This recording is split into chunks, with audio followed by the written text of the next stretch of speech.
Hello student, today is learn 7th class science subject. First chapter, the living world, adaptation and classification. विद्यार्थी मित्रांनो, सजीव सृष्टी, अनुकूलन आणि वर्गीकरण या पाठाविषयी आपण बोलणार आहे. अडॅप्टेशन म्हणजे अनुकूलन, क्लासिफिकेशन म्हणजे वर्गीकरण.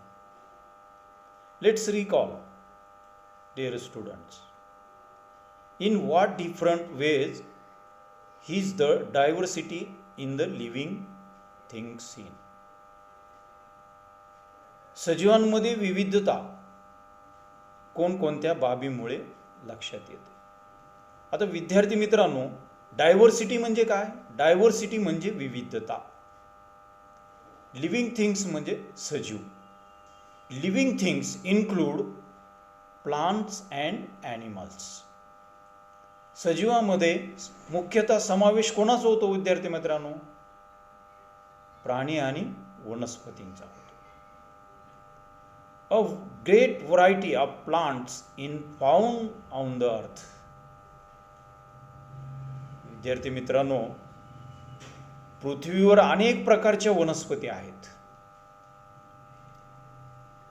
Some plants have colorful flowers. Some plants do not flowers. Some plants grow in water and some plants grow under the water. Whereas some are to be found in desert which have a scarcity of water. Some plants are found only in snowy regions. Some plants cannot be seen without a microscope, whereas some are huge in size. विद्यार्थी मित्रांनो, पृथ्वीवर इतक्या प्रकारच्या वनस्पती आहेत. काही वनस्पतींना विविध रंगी फुले येतात, तर काही वनस्पतींना फुलेच येत नाही. फुले येणाऱ्यांना आपण काय म्हणतो? फ्लॉवरिंग प्लांट, सपुष्प वनस्पती. फुलं न येणाऱ्या वनस्पतींना काय म्हणतो आपण? नॉन फ्लॉवरिंग प्लांट, अपुष्प वनस्पती. काही वनस्पती पाण्यात वाढतात. Some plants grow in water, whereas some are to be found in desert which have a scarcity of water. लक्षात घ्या विद्यार्थी मित्रांनो, काही वनस्पती पाण्यात वाढतात, तर काही पाण्याचे दुर्भिक्ष असलेल्या वाळवंटी प्रदेशात आढळतात.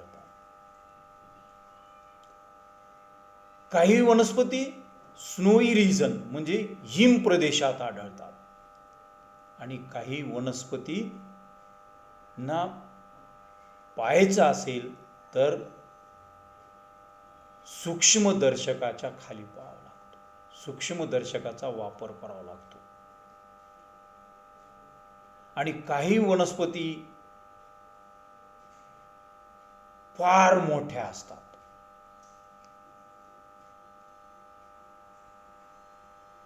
Like plants, animals to show diversity.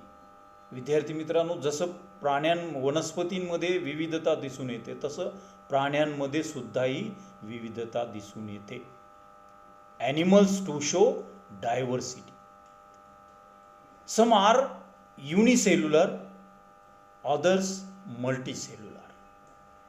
For example, what is the unicellular, dear students? Made by only one single cells are called unicellular. Multicellular, living things made many cells are called multicellular. For examples, unicellular amoeba, multicellular cow, horse. Some are the vertebrate other are invertebrates. Now the world is full of a variety of animals, aquatic, terrestrial, amphibian, reptilian, aerial, etc. These observations give rise to the questions: how did this great diversity come into being? प्राण्यांमध्ये आढळणारी जी एकपेशी आहे, बहुपेशी आहे, काहींना पाठीचा कणा असतो, vertebrate म्हणतो आपण, काहींना पाठीचा कणा नसतो, इनवर्टिब्रेट म्हणतो. पाठीचा कणा असलेला माणूस, पाठीचा कणा नसलेला गांडूळ, यासारखे हे प्राणी वेगवेगळ्या या ठिकाणी, काही पाण्यात आढळतात प्राणी, काही जमिनीवर राहतात, terrestrial. Aquatic is now found in water. On land or terrestrial. Amphibian on land and in water are called amphibian. Reptilian is now जमिनीवरून सरपटणारा आहे. एरियल म्हणलं की हवेत उडणारे आहेत. ETC म्हणजे एवढ्या प्रकारची विविधता या सजीवांमध्ये कशामुळे निर्माण झाली असावी? Dear students, can you tell, are the plants and animals from Kashmir and Rajasthan of the same type? No, dear students, do not same. Are the plants and animals from Kashmir and Rajasthan of the do not same types? Why? Now these two place, his condition is now different. Do not same conditions. Now Kashmir condition, he is now cool. And Rajasthan condition is now hot. Now he is different. Geographical condition is now different in these two places. Do not same, dear students. Now coniferous. Coniferous tree like pine and deodar flourish in snowy region like Kashmir. विद्यार्थी मित्रांनो, काश्मीर आणि राजस्थान या दोन ठिकाणी जे प्राणी आणि वनस्पती आढळतात त्या एकसारख्या असतात का? तर नाही, एकसारख्या दोन्ही ठिकाणी आढळत नाही. कारण काश्मीरची भौगोलिक परिस्थिती वेगळी आहे आणि राजस्थानची त्यापेक्षा वेगळी आहे. काश्मीरमध्ये वातावरण कसं आहे? थंड असतो आणि राजस्थानमध्ये उष्ण असतो. त्यामुळे त्या दोन्ही ठिकाणी एकसारखे वनस्पती आणि प्राणी आढळत नाहीत.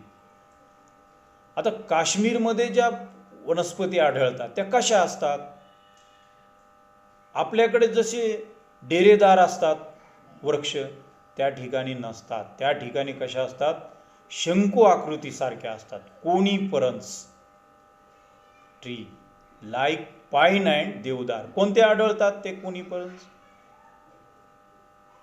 पाईन आणि देवदार यासारख्या वनस्पती शंकू आकृतीसारखे म्हणजे सूचीपर्णी, कोनिफरन्स म्हणजे सूचीपर्णीसारख्या वनस्पती आढळतात. आणि राजस्थानमध्ये आढळणारे, कारण तिथे पाण्याचं प्रमाण कमी असतो, तिथे बर्फ पडत नाही. काश्मीरमध्ये बर्फ पडतो, म्हणून त्या वृक्षांवर जरी बर्फ पडला तर ते पटकन खाली गळून पडावेत म्हणून कोनिफरन्स सारखे ट्री असतात, शंकू आकृतीसारखे ट्री असतात. Rajasthan plants, however in the desert of Rajasthan plants like cactus and acacia म्हणजे बांबू. लक्षात घ्या. निवडुंग आणि बाबूळ यासारख्या वनस्पती राजस्थानमध्ये आढळतात विद्यार्थी मित्रांनो. आता राजस्थानमध्ये आढळणारा प्राणी कोणता आहे? कोणता प्राणी तिथे जास्त असतो? वाळवंटात चालणारा म्हणजे उंट, the camel. The camel he is desert animals, म्हणजे वाळवंटी प्रदेशात आढळणारा हा उंट. He is not found in Kashmir. हे प्राणी काश्मीरमध्ये आढळत नाही. हा फरक आहे, लक्षात घ्या विद्यार्थी मित्रांनो. कारण थंड प्रदेशातील प्राणी वाळवंटात नेऊन ठेवले तर ते जगू शकत नाहीत, कारण त्यांच्यासाठी ते कंडिशन अनुकूल नाही. What is the adaptation? Adaptation म्हणजे विद्यार्थी मित्रांनो अनुकूलन. राहतात त्या परिसराशी जुळवून घेण्यासाठी त्यांच्या शरीरामध्ये, त्यांच्या जीवन पद्धतीमध्ये काही कालानुरूप बदल घडून आलेले असतात. अशा बदलांना अनुकूलन म्हणतात. Adaptation. Dear students, adaptation. What is the adaptation?